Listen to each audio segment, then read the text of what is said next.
Hello guys! Yan. Time na nan.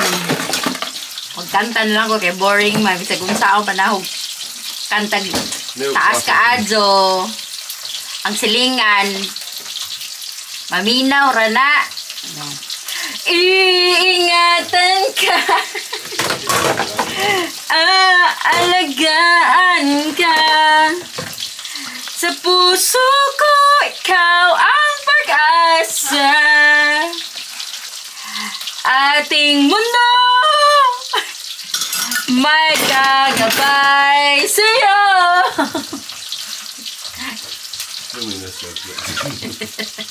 Sa awit ng pagmamahal ko. No, not my phone. I'll give my phone to Ken. Welcome to my channel. Naghuhugas ako ng pinggan. Oy. May nagmamahal. Kaya na-miss ko man ang Pilipinas. So, kakanta ako ng Tagalog. Gagabay sa'yo. Oh! Your phone. My phone? Ay, lagi ko English. Lagi Bisaya. Lagi ko po. Pwede ginawa ko. Pangita atos kuan. Where is it? Nadia sa lingkuranan sa kanang tanawanan og TV. Ginoo, Lord, tabang. Kilo mo English dia Bisaya ara ko. Hi guys, actually, naunsa naman nag-usok-usok naman kanang bagay di mga ingon na kuan. Kuan man si Joy. Nakadat lang ha kay nag-cloudy na. Tissues, what tissues? You asked for some tissues. Na tissue na ganda di oy. Ako ibuhat diri Did she ask for tissue? Kanang bisag unsa kami sa Pilipino.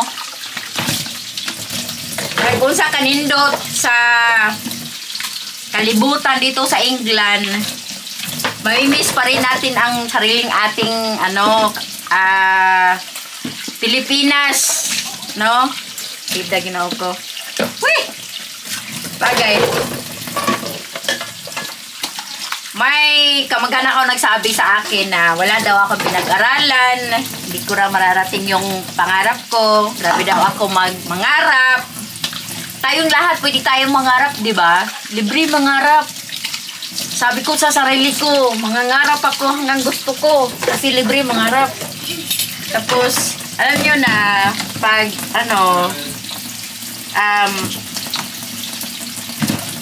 kahit ikaw nanonood, pwede kang mangarap hanggang gusto mo kasi libre mangarap. Kahit wala akong pinag-aralan, alam nyo ba, hindi ako nakapag-high school. Pero, matalino ini sa Englishan. Makapasa ba ako ng pagkuha ng visa? Kailangan marunong ka mag-English. Pag kukuha ka ng visa, lalo na kukuha ka ng British visa. British residence. Kailangan marunong ka mag-English. Diba? Wala ako pinag-aralan pero matalino ako sa English. At saka, pagdating naman din sa pera, matalino din ako. Ayan. Kaya, proud na proud ang aking asawa na si Apam. Kaya, naiisahan ko siya minsan. Diba? Hindi kami mayaman, pero nabibili namin kung anong mga gusto namin. Tulad ng house in lot, tulad ng aeroplano. Joke. Baka may naman dito, may magagalit naman, may masusuko, may magagalit dito sa aking vlog na naman ko din na habang nagluluto ako, habang gagawa ako ng vlog dito, habang nagkanaang may ginagawa ako dito. Yan. Tuloy yan. Alam nyo ba, hindi madali mag-abroad.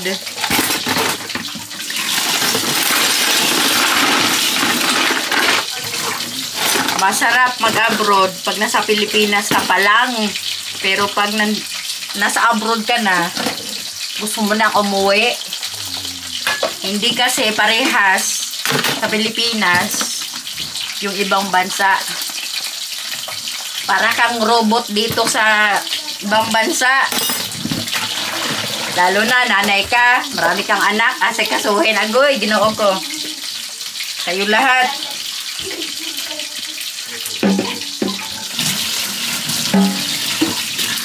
Kayo lahat gagawin.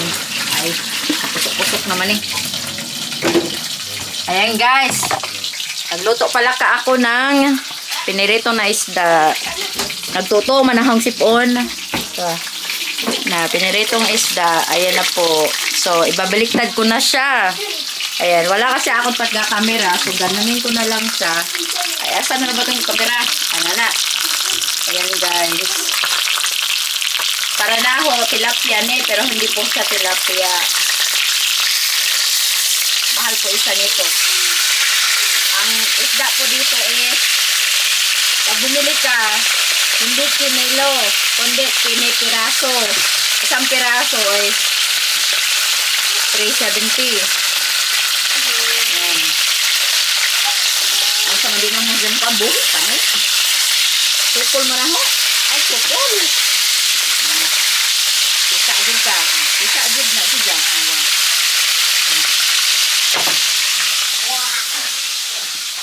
Oy, pamilya! Hello, pamilya! Hello! May pamilya. Pamilya. Pamilya.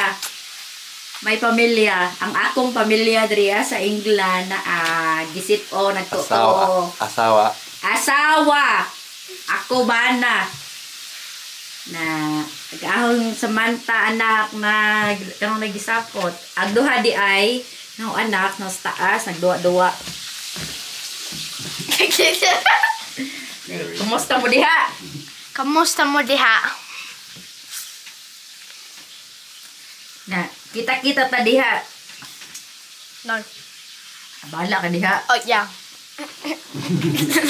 Ikaw daddy, ikaw unsa may story nimo? Oh, yes.